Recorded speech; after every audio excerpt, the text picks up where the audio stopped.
Hey folks, it's Shane. Thanks for taking the time to watch this video.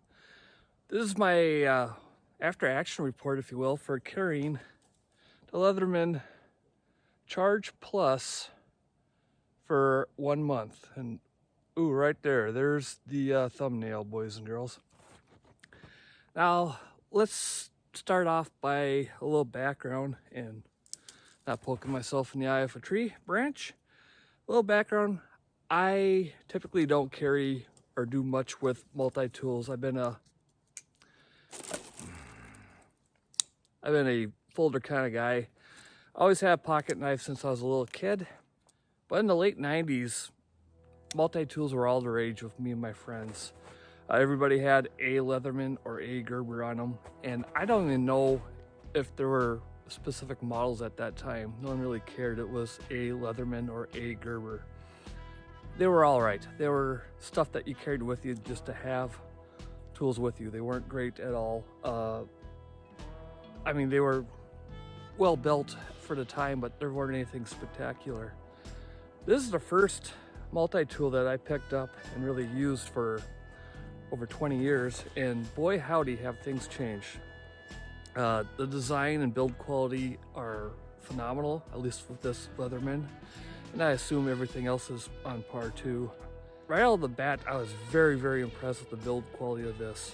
I mean, look at the G10 scales with the scallops cut into them.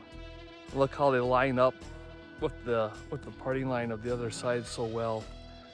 Speaking of lining up, on the belt clip, the notch in it so you can get your fingernail.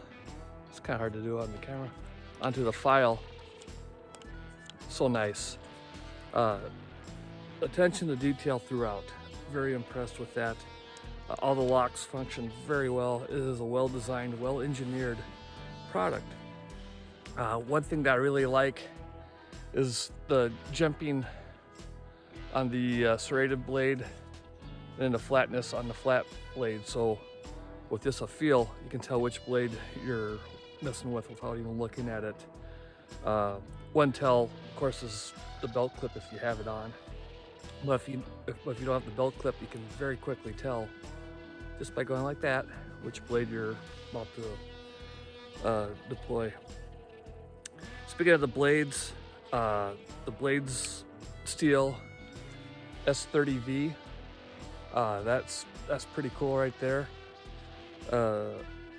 The profile of the blade and the grind and everything is, you know, this is just not a stamped out, sharpened piece of metal that you, at least in my past, thought of for multi-tools. This isn't that real blade that you can do real blade things with.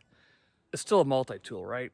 You know, it's all the tools that you could, or not all the tools, but a lot of tools that you could probably use in a pinch and do just fine, but they're not as good as a dedicated tool. Like the blade on this is not as good as a dedicated blade. The file, the screwdrivers, so on and so forth. But of course, you can carry all those in a nice compact package. So that's the appeal of multi-tools. I know I'm preaching to the choir on that, but back to my initial thoughts. In the past 20 years since I've messed with these, I can say that multi-tools have come from something that's just nice to have to something that's actually pretty practical, and you're not going to be out of luck using. Now granted, I wouldn't do a whole build project with this, but as far as hiking, camping, something to keep in your vehicle or in a pack, you can't go wrong with one of these days. I really like the G10 scales on these. I like the bright orange. I see myself using this backpacking or out hiking, setting up things, taking things down, and I'm pretty good at leaving stuff out and forgetting where it is. Having the bright orange gives me a little bit of a fighting chance to recover something if I leave it behind and have to come back to a camp site after hiking for a mile or two and realize that I don't have this. Been there, done that. Yeah, overall, this thing is really nice. I've been impressed with the belt clip. It's easy to come in or put on and take off. It just clips right in there, held in place by that locking arm. And it is, my first thought was after a few days this thing's gonna get all loose and wobbly and whatnot, but it's stayed right where it is. The placement is nice. It fits in my pocket well. I carry my wallet in my front pocket, and while this thing is pretty big, both in thickness and width, it was still not in the way of me reaching for my wallet or anything else I have in my pocket. Weight-wise, same thing. It has a little heft to it, but it's not like, oh my gosh, the thing's a burden to carry. You hardly know it's there, and after a while, you don't know it's there.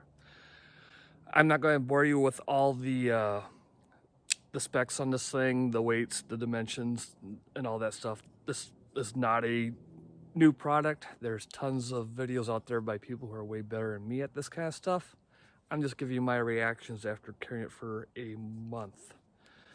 Going off the top of my head here, I did actually keep track of thoughts throughout the month and wrote them down. All that will be included on the blog post that accompanies this video. You'll see a link down below. I really like Leatherman's little bit driver system. You know, they got the flattened out bits that are a low profile like this, which is, you know, a bit of a compromise, but for overall they work fine. Just the design of this little clip feature or sheath, or if you will, for holding their bits it's got a nice profile that easily slides. You know, it's got a little guide on it even, so it just slides right into the holder, and then nice little tabs to put your fingers on to pull it out. You can even put a little cordage through there for a pull if you want. Well, you know, the sheath itself is pretty well built. I had no complaints at all with that, and that's probably where I'll be keeping this for the most part. And as you can see with the belt clip on, it snaps right in there, fits just fine. Complaints, I guess the complaints are pretty minimal for me.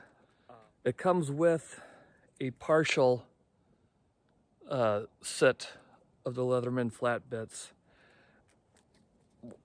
For the amount of money I'm paying for this, either give me a complete set or don't give me a set at all. I can just buy a complete set afterwards, because you can't buy the individual bits, you just buy the set. So it just seems weird, but minor.